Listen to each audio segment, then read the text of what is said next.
Baik Bapak Ibu yang saya hormati, dengan ucapan Bismillahirrahmanirrahim pada hari ini Selasa ya 27 September 2022, rapat kerja Komite 3 DPD RI dengan Menteri Pendidikan, Kebudayaan, Riset dan Teknologi saya buka dan terbuka untuk umum. Sebelum acara kita mulai, saya akan memperkenalkan beberapa anggota yang sempat hadir khususnya ya pada pagi hari ini. Tadi saya sendiri, Hasan Basri, Pak Menteri, kebetulan dipercaya menjadi Ketua Komite 3 DPD RI, asal daerah saya dari Kalimantan Utara, yang Pak Menteri sudah pernah ke sana beserta jajarannya. Terima kasih sudah hadir di Kalimantan Utara. Menteri Pendidikan pertama seingat saya yang hadir di Kalimantan Utara. Ya, terima kasih. Selanjutnya, hal lain yang ramai menjadi perbincangan ya di publik menyangkut rancangan Undang-Undang Sistem Pendidikan Nasional atau rancangan Undang-Undang Sisdiknas yang setahu kami setelah sinkronisasi dengan panitia perancang undang-undang itu sementara tidak diajukan menjadi Prolegnas 2023. Sebagaimana diketahui bersama bahwa Sisdiknas telah menimbulkan pro kontra di publik ya, sehingga tidak dimasukkan dalam daftar Prolegnas rancangan undang-undang prioritas tahun 2023. Terdapat beberapa hal yang menjadi sorotan tajam ya. Di antaranya rancangan undang-undang Sisdiknas menggunakan metode omnibus ya. Jadi kelak apabila rancangan undang-undang Sisdiknas disahkan, maka akan mencabut paling sedikit 3 undang-undang, yakni Undang-Undang Sisdiknas yang lama, Undang-Undang Nomor 20 Tahun 2003, ya, Undang-Undang Nomor 14 Tahun 2005 tentang guru dan dosen, serta Undang-Undang Nomor 12 Tahun 2012 tentang pendidikan tinggi. Ya. Di satu sisi, metode omnibus prinsipnya memudahkan dari sisi legal drafting, ya, karena akan lebih terintegrasi berbagai ketentuan dengan isu yang saling berkolaborasi. Namun di sisi lain harus dicermati agar tidak terjadi reduksi kualitas yang sudah dicapai dengan baik pada undang-undang sebelumnya. Seperti di publik timbul kritik mengenai hilangnya pasal tunjangan, baik profesi guru dan kontroversi hilangnya istilah madrasah dalam draft Undang-Undang Sisdiknas. Bapak Ibu anggota Komite 3 serta Bapak Menteri yang saya hormati. Melalui rapat kerja ini ya, kami berharap mendapat informasi yang komprehensif ya dari Bapak Menteri Pendidikan, Riset dan Teknologi Republik Indonesia terkait rencana dan anggaran kementerian tahun 2023, realisasi program kerja Kementerian Pendidikan dan Teknologi Republik Indonesia tahun 2022 sampai dengan bulan September. Selain itu diharapkan terdapat sinergitas antara kementerian dan DPD RI, khususnya Komite 3 sebagai mitra kerja agar kebijakan pendidikan ke depan dapat semakin meningkat, khususnya di dalam hal mutu, serta mampu menjadi sarana bagi perubahan sosial di masyarakat, khususnya dalam merespon globalisasi, digitalisasi, dan revolusi industri, sehingga berkontribusi signifikan bagi kesejahteraan masyarakat. Saya kira itu yang dapat saya sampaikan Pak Menteri, dan kami persilahkan kepada Pak Menteri untuk memberikan paparannya kepada kita semua. Kita batasi waktu paling tidak sampai dengan jam 11.30 kurang lebih, sehingga nanti teman-teman ada waktu untuk tanya jawab. Terima kasih, saya persilakan kepada Pak Menteri. Terima kasih. Assalamualaikum warahmatullahi wabarakatuh. Terima kasih Bapak Ketua dan Bapak Ibu Wakil Ketua dan anggota DPD Komite 3 DPD RI. Terima kasih sekali lagi untuk mengundang kami bisa datang ke sini. Saya ingat terakhir kali di sini mungkin sebelum COVID ya Bu, yang secara fisik. Jadi sudah cukup lama. Terima kasih sudah menjadi tuan rumah yang sangat baik ke kami. Tadi belum ada secara eksplisit topik mengenai RUU Sisdiknas. Mungkin kalau boleh saya mengklarifikasi beberapa hal dulu.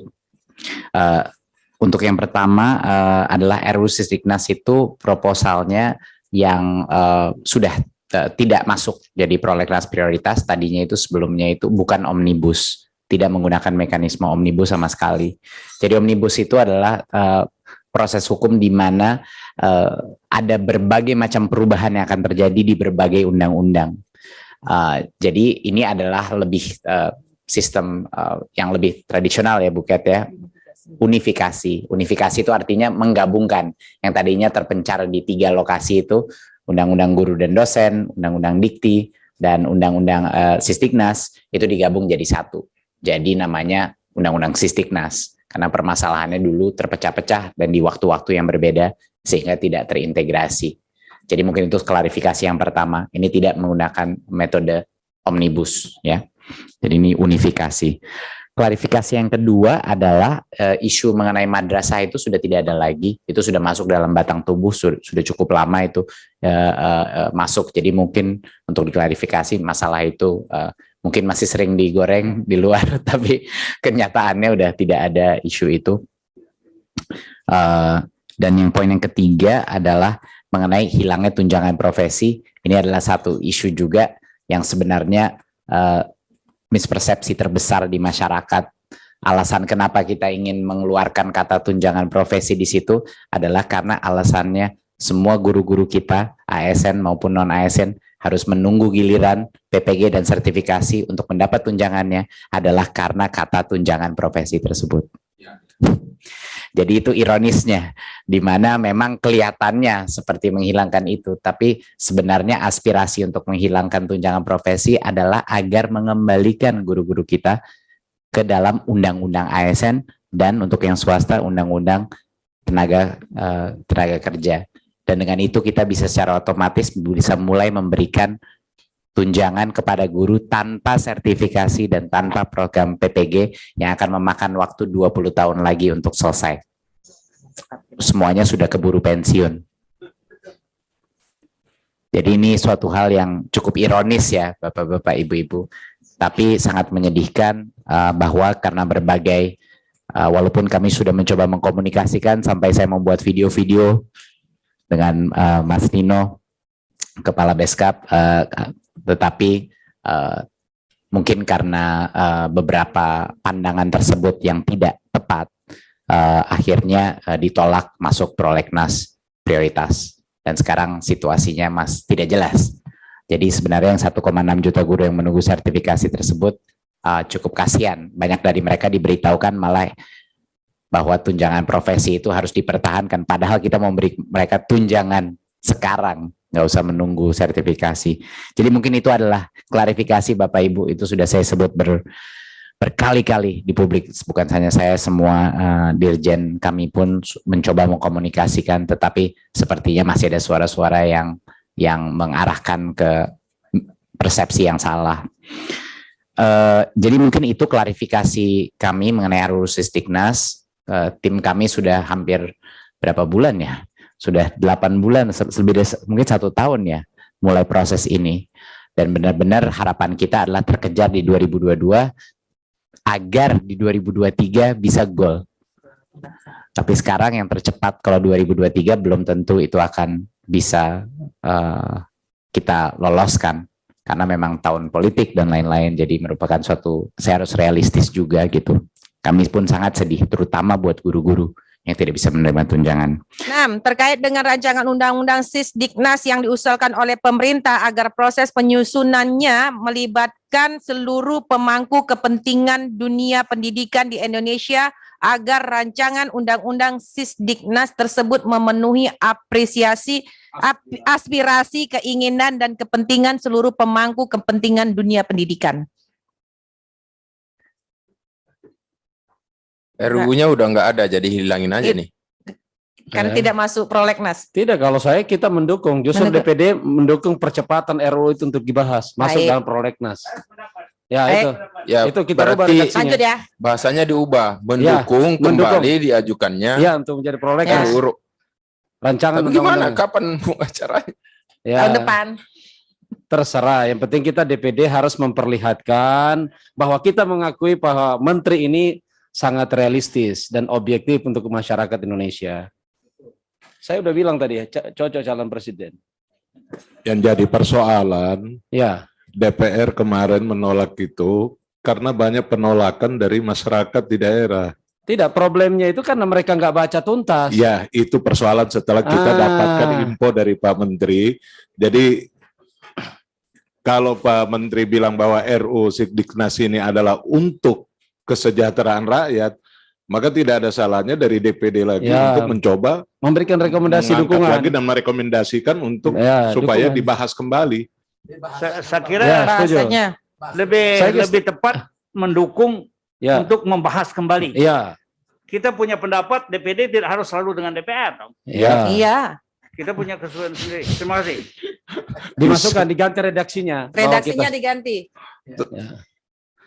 Kan- Gini. Redaksinya ganti aja.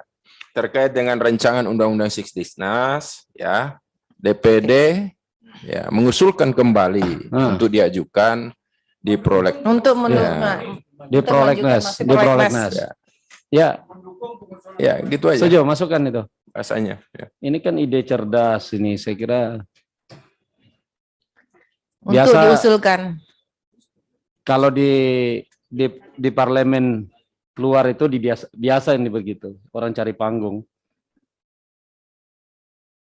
Agar menjadi prolegnas. Ya, Diusulkan kembali menjadi diusulkan. prolegnas prioritas ya iya. Ya. Di tahun di masa berikut. sidang berikutnya. Ya, Itu mantap, aja. cerdas. ini. Terkait dengan rancangan Pendidikan undang-undang di Indonesia. Sisdiknas, Komite 3 DPD RI mendukung untuk diusulkan kembali menjadi rancangan undang-undang prioritas prolegnas.